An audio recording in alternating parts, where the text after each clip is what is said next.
Padahal kita tidak melihat maksudnya bukti yang jelas, maksudnya semuanya praduga, prasangka, ya kan?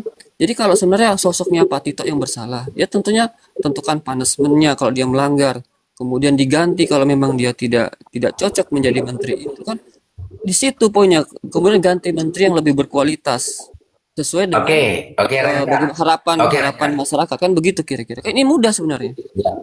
Ya, sesuatu yang mudah menurut Raja dan seolah-olah mereka berdaulat sendiri gitu ya. Ketika ngomong Pak Tito tidak ada hubungannya dengan siapapun di situ, tidak ada pengaruh siapapun, dia berdaulat sendiri, mandiri dalam melakukan tugas-tugas kenegaraan sehingga tidak boleh untuk menarik-narik ke yang lain dan dia harus bertanggung jawab sendiri gitu ya. Meskipun ada realitas yang lain secara historis tidak bisa melepaskan bahwa Pak Tito itu bagian tak terpisah dari kuasa dan juga pengaruh Pak Jokowi waktu dulu dia waktu dia berprofesi di Kapolri dan juga di Kemendagri. Kita harus buang itu ya Raja ya. Dan Raja. Gubernur Sulut itu menantunya Jokowi, tidak bisa dilepas dari itu. Iya. Biarkan solusi. Biarkan saya secara pelan-pelan untuk mengajak Raja untuk berdiskusi. Jadi itu kita berdiri sendiri ya tanpa ada sebuah hubungan apapun dengan pihak manapun. Bahwa itu adalah kalau memang salah kesalahan pribadi ansih dari Tito gitu ya Raja ya.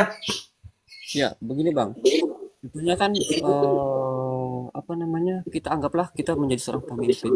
Tentunya kan ada apa namanya? Support dari kelompok A, ada support kelompok B, kelompok C, kan ada support-support atau mungkin saran atau masukan atau penolakan. Tapi kan kita sebagai seorang pemimpin yang keluar dari mulut kita itu adalah pertanggungjawaban dari pejabat itu. Oke, oke. Enggak, Semua orang saya berhak. Raja, Ya, saya semua mengikuti cara berpikirmu. Urusan 4 pulau di Aceh ini adalah sesuatu yang mudah, tinggal membuka dokumen-dokumen yang ada dan macamnya. Secara tidak langsung, ketika ini menjadi kontroversi dan ada banyak para pengamat dan pakar dan yang lain bahwa ini adalah tidak sesuai dengan aturan perundang-undangan, berarti Tito sengaja menjebak Pak Prabowo. ya, jadi kan begini Bang, ini kan Kita nggak ngomong Jokowi ya, kita nggak ngomong Jokowi, Tito. tidak. Jadi kan begini, kalau yang saya melihat dari sudut pandang saya kan, jadi kalau memang Pak Tito salah mengambil kebijakan atau keputusan, tentunya Pak Tito harus bertanggung jawab. Dia yang harus anggaplah kena punishment atau hukuman atau Pak Titonya diganti kalau keputusan memang faktanya salah kan begitu kira-kira. Simpel sebenarnya. Jadi tidak ada isu Host yang apa sudah boleh isu yang berargumen host? praduga ini itu kan sebenarnya simpel. Kita fokus aja ke Pak Tito kan begitu kira-kira. Oke, kayaknya belum mengerti poin yang ingin saya tanyakan Raja. Tapi titip bagus Raja. Terima kasih. Biar kita proporsional ya Raja ya untuk melihat sesuatu. Tapi pada dasarnya karena menurut Raja ini sesuatu yang mudah, tapi ini justru menjadi sebuah kontroversi yang sangat luar biasa, bahkan mengusik kedaulatan dan keutuhan bangsa, maka Pak Tito sebetulnya dalam konteks hari ini orang yang justru tidak mudah melihat ini. Beda dengan Raja berarti. Oke Raja, IG, Ya, silakan IG. ya, gini ya, maksudnya ini kan garis besarnya juga sudah kelihatan kan, Mas. Kalau dari tadi dibilang ini simpel, ini masalahnya segala macam, kayaknya menurut saya saya nggak tahu ya alur berpikirnya seperti apa gitu kan. Cuman kan kita ambil garis besarnya aja, pengambilan keputusan itu urgensinya untuk apa gitu loh. Urgensinya untuk apa? Nggak mungkin ada pengambilan keputusan tanpa ada urgensinya. Nggak mungkin dong orang iseng-iseng mau mindahin itu semua. Itu kan pejabat tinggi negara. Segala Ya. sesuatunya harus di rekap dulu, harus dirembukin dulu. Hal seperti itu aja kita sudah bisa menilai.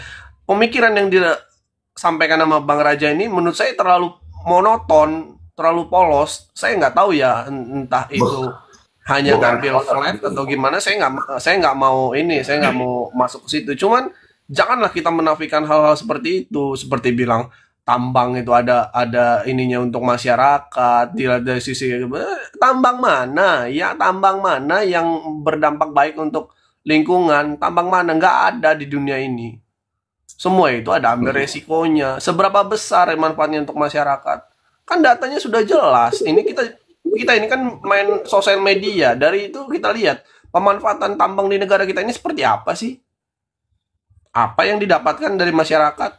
Seberapa besar? Kalau mau terus-terusan bernarasi seperti itu, wah, saya pikir bahaya ke depannya. Karena Iya. makin membuat orang-orang ini makin bisa tidak kritis dengan pemerintah. Kalau kita Oke, mau Gi. berpikir simpel terus nggak bisa seperti itu. Kita nggak usah bernegara, nggak usah berdemokrasi. Kalau kita berpikir flat seperti itu, nggak usah. Oke, mudah-mudahan Raja mendengarkan dan merenungkan itu, EG. Siap, narasi. siap, Kalau siap. saya tanggapi boleh Bang Hus. Bentar Boleh, dulu, silakan. bentar dulu lah. Solusi Iya, dan iya. terlalu lama tadi, diam tidak mengelaborasi. Atria, silakan. Bang, saya memperdalami kata abang, Pak Prabowo, tahu nggak bang? Ya gitu bang ya. Pasti tahu nih bang, tapi gini bang, makanya saya berdasarkan fakta ya, Kompas di berita Kompas bang. Mendagri bilang ada 8 instansi pusat yang terlibat, Pemprov Aceh, Sumut, kabupaten-kabupatennya, ada juga Badan Informasi Geospasial, Pusat Hidros TNI AL untuk laut, Topografi TNI AD untuk darat. Berarti kan terlibat semua tuh bang. Di pusat nih. Cuma masalahnya kenapa Pak Prabowo ini mendiamkan. Kalau Mendagri itu menyatakan statement bola 4 Pulau Aceh. Tapi ada statement lagi nih Bang bahwa keputusan itu sebenarnya tidak sepakat Bang, belum menyepakati hal tersebut. Jadi Mendagri membuat ibarat itu apa ya? Disposisi berarti ya, mengeluarkan itu Bang, mengeluarkan keputusan itu sendiri Bang. Makanya statement Mendagri itu sendiri, biasanya kan kalau keputusan pulau itu kan di situ kan ada penduduk Bang ya, ada teritori itu, pasti harus didampingi Bang. Kapolri, Kejaksaan Agung, Menkumham, karena kan penduduknya perlu HAM dong, kalau misalnya dia ada kriminal harus ditaruh pengadilan mana, wilayah mana, itu kan harus ada itu Bang. Tidak didampingi kan, terus minimal perwakilan dari DPR ya kan, karena itu lintas kan, karena Mendagri itu nggak boleh ngasih statement mengganggu antar wilayah nih, karena itu rawan. Nah makanya kenapa Pak Prabowo dan Mendagri itu mengeluarkan statement itu tidak di forum resmi Bang, langsung bilang aja gitu. Berarti itu kayaknya ini seperti keputusan mencopot jabatan anak ini Bang, anak Patris Sistro Bang. Oh ya, Ya jenderal. kan? Jadi lo silakan lo, gue nggak mau tanggung jawab. Tapi kalau ada apa-apa lo yang tanggung jawab ya. Kenapa Bang? Nah, kalau abang sekarang berita terbaru sekarang langsung diambil alih oleh Wamen Bima Arya Bang.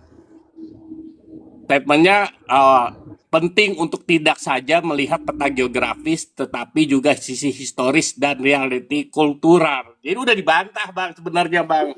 Mendagri ini putusannya salah. Nah makanya diambil oleh Wamen Bima Arya Bang. Ya udah itu sebenarnya udah clear tuh Bang. Bahwa akan pasti balik lagi ke Aceh Bang. Oke, artinya itu sebuah informasi yang lebih menyempurnakan, tapi tidak bisa untuk menghapus kecurigaan dan dugaan kuat orang-orang di balik keputusan ini ditetapkan ada agenda sembunyi di situ. Silakan solusi. Ya, jadi saya coba menarik teman-teman untuk melihat dinamika beberapa bulan sebelumnya. Ini semakin jelas atau semakin ada nilai kebenaran apa yang disampaikan oleh Bu Koni. Apa memang bisa bertahan 2 tahun? Kalau saya lihat ini memang eskalasinya ini undang-undang sana diporak-porandakan semua, kemudian mencari instabilitas. Ini harus kita waspadai sebenarnya. Nah, peluang Pak Prabowo adalah apabila ada dukungan publik. Karena jaringan masih mereka pegang semua ini, Bang. Meskipun kalian pecat menterinya, jaringan itu ada sama mereka. Sel-sel itu ada sama mereka. Makanya Pak Prabowo sangat hati-hati mengambil itu. Nah, kita rakyat ini jangan mau terprovokasi dengan apa narasi-narasi ataupun tindakan dilakukan oleh geng Solo. Kita tetap harus fokus membackup Pak Prabowo ini. Karena kita punya harapan tinggal Pak Prabowo loh. Kalau tidak kita merdeka semua ini. Malam. Ya kan? Jadi kita support Pak Prabowo. Bisa jadi juga ini Bang. Ini bisa jadi Pak Prabowo tahu. Sebab sekalian ya menjadikan alat untuk mengambil keputusan kan. Dan kadang-kadang begini Bang, dia lapor kepada presiden, tapi presiden biasanya itu Bang, selalu umum Bang, sama dengan disposisi juga. Ya silakan dibicarakan baik-baik, laksanakan sesuai peraturan dan perundang-undangan. Nah masalahnya sekarang Tito ini tidak sesuai peraturan dan perundang-undangan.